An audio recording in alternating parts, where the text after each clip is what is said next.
ஆற்றங்கரைக்கு ஓடோடிச் சென்று ஸ்ரீராம் ஸ்ரீராம் என்று ஜபித்தபடியே ஆற்றுக்குள் இறங்கி பிராணத்தியாகம் செய்தான். தகவல் அறிந்த ஸ்ரீராமன் யார் தடுத்தும் கேளாமல் லக்ஷ்மணனை தேடி சரையூ நதியில் குதித்து அதன் வெள்ளத்தில் மூழ்கினார். ராமாவதாரம் முடிந்தது. யமதருமன் தனது கடமையை முடித்துக்கொண்டு ராம லக்ஷ்மணர்களின் ஆத்மாக்கள் வைகுண்டத்தை அடைய வழி செய்தான். நஜுக்கேதஸ் என்பவன் யமதருமராஜனை சந்தித்து அவனோடு பேசி தனது சந்தேகங்களை தீர்த்து கொண்டதாக உபநிடதம் கூறுகிறது. அதுபோலவே ஸ்ரீராமனும் யமனுடன் உரையாடி பிறப்பு, இறப்பு, ஆத்ம விடுதலை பற்றிய பல தத்துவங்களை தெரிந்து கொண்டார். அடுத்ததாக விஷ்ணுவின் கிருஷ்ண அவதாரத்தில் வேதங்கள், உபநிடதங்கள், சாஸ்திரங்கள் ஆகிய அனைத்து தத்துவங்களையும் அனைவருக்கும் கண்ணன் உபதேசமாக வழங்குவதற்கு ராமாவதாரத்தில் யமதர்மராஜனோடு உரையாடிய சம்பவமும் உதவியிருக்கலாம். அவதார புருஷர்களுக்கே உபதேசம் செய்யும் அளவுக்கு ஞானம் பெற்றவன் யமதருமன். இதற்கான வரலாறும் ஒன்றுண்டு. 16 வயது நிரம்பிய மார்க்கண்டேயனின் உயிரை கவர யமதருமன் சென்றபோது மார்க்கண்டேயன் சிவலிங்கத்தை கட்டிக்கொள்கிறான். மார்க்கண்டேயன் மீது யமன் வீசிய பாசக்கயிறு சிவபெருமான் மீதும் விழுந்தது. சிவன் கோபத்துடன் யமனை தண்டித்து தடுத்ததுடன் மார்க்கண்டேயனுக்கு என்றும் 16 வயது என்று அருள் புரிந்தார். அந்த தருணத்தில் சிவபெருமான் கோபத்தில் காலனை காலால் உதைத்தார் என்ற வரலாறு உண்டு. இதற்கும் ஒரு உட்பொருள் இருந்தது.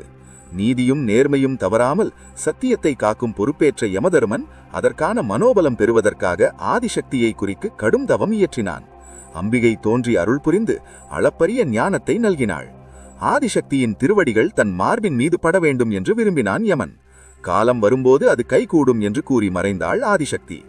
மார்க்கண்டேயனை காப்பாற்றிய போது சிவபெருமான் தனது இடது காலால் காலனை உதைத்தார். அர்த்தநாரீஸ்வரரான சிவபெருமானின் இடது கால் அன்னை ஆதிசக்தியின் கால் அல்லவா?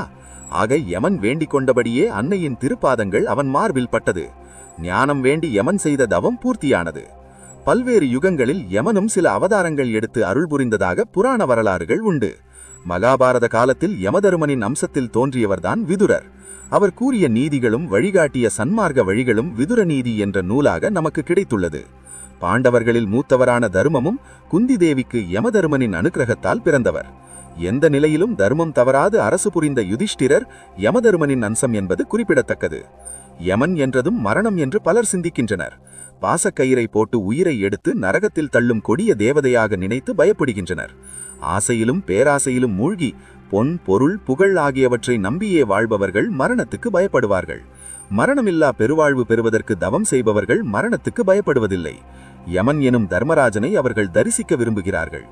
சத்தியத்தை கடைபிடித்து நீதியும் நேர்மையும் தவறாமல் வாழ்பவர்களுக்கு மரண பயம் இருக்காது. மேலும் இதுபோன்ற சுவாரஸ்யமான வீடியோக்களுக்கு வீடியோவை லைக் பண்ணுங்க, ஷேர் பண்ணுங்க மற்றும் சுவாரஸ்யமான வீடியோக்களுக்கு சப்ஸ்கிரைப் பண்ணுங்க.